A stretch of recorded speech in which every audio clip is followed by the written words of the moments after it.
ये हमारे श्री कीर्तिराज सिंह जी जो मौर्य परमार राजवंश से संबंधित है और कभी इनका शासन चित्तौड़ पे रहा करता था। उसके बाद में चित्तौड़ के सिसोदिया शासक जब वहाँ चित्तौड़ छोड़कर इस क्षेत्र में आए तो उनके साथ ये राज परिवार भी साथ में आया। अब आगे कहानी हम श्री कीर्तिराज सिंह जी के मुंह से सुनेंगे। कीर्तिराज सिंह जी बताइएगा। जोर से। मौर्य थे 734 में बप्पा रावल ने उनको गादी पे अपने भाणेज होने के नाते या दामाद होने के नाते रिप्लेस किया था।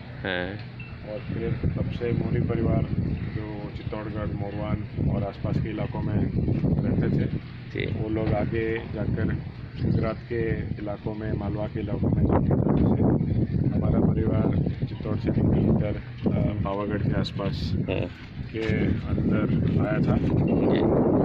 पावागढ़ से तकरीबन 1500 में आसपास 1400 या 1500 ईस्वी सन शताब्दी में राजपीपला में जाके वहाँ पे उस दौरान राणा जगत शाह सिसोदिया जो धर्मपुर के शासक थे वो मुजफ्फर शाह सुल्तान गुजरात के जो थे उनको मिलने आए थे। तब एक ऐतिहासिक घटना हुई थी। उसके बाद पूर्वजों ने राणा जी की मदद लेकर अपने आप को यहाँ पर स्थापित किया और बेटी को राणा जी के एक धर्मपत्नी के रूप में दिया गया था। जी, मतलब आपके संबंध राणा परिवार में हुए?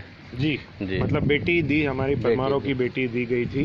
अच्छा। सिसोदिया परिवारों में, जो कि एक काफ़ी पुराना, अगर आप मेवाड़ का और जितने भी मेवाड़, पालीताना, भावनगर सब आप उनका इतिहास पढ़ेंगे, ज़्यादातर ये जो गुहलोत और सिसोदिया वंश है उन्होंने ज़्यादातर परमारों के प्राचीन टाइम से परमारों के साथ पारिवारिक संबंध रखे हैं।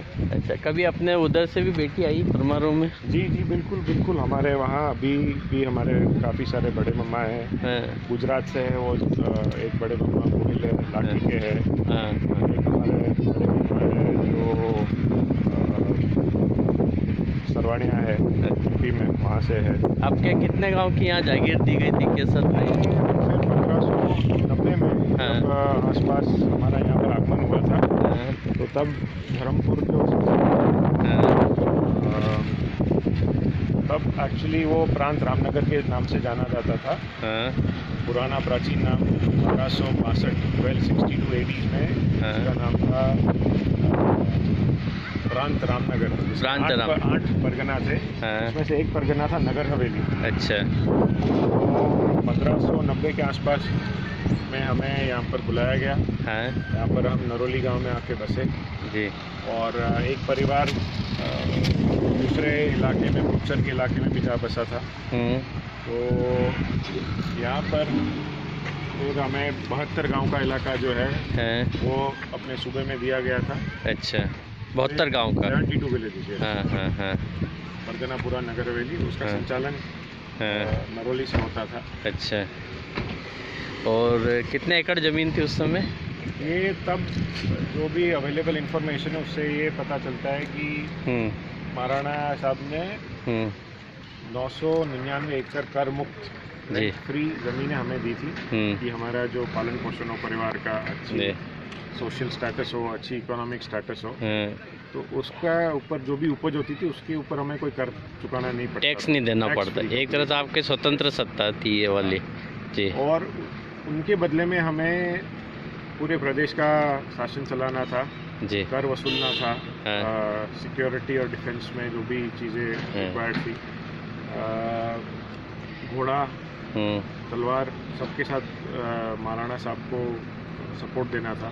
एक बार कुछ एक युद्ध में, एकाध युद्ध में भी महाराणा बुलाया था परमारों को, नरोली के परमारों को। तो युद्ध में भी विजय रहे और एक किलेदार की जिम्मेदारी देखते हुए उन्होंने नरोली के, नगर हवेली के जागीरदार परिवार को किलेदार की जिम्मेदारी देकर स्थापित किया। था। अच्छा, ये बताइए, पुर्तगाली तो बाद में आया आपके आने के बहुत बाद? पुर्तगालियों का आगमन पहले यहाँ पर जो हम लोग खड़े हैं ये मोटी दमन है। मोटी दमन है जी। तो ये एक तटीय इलाका, यहाँ पर डीप सी पोर्ट है।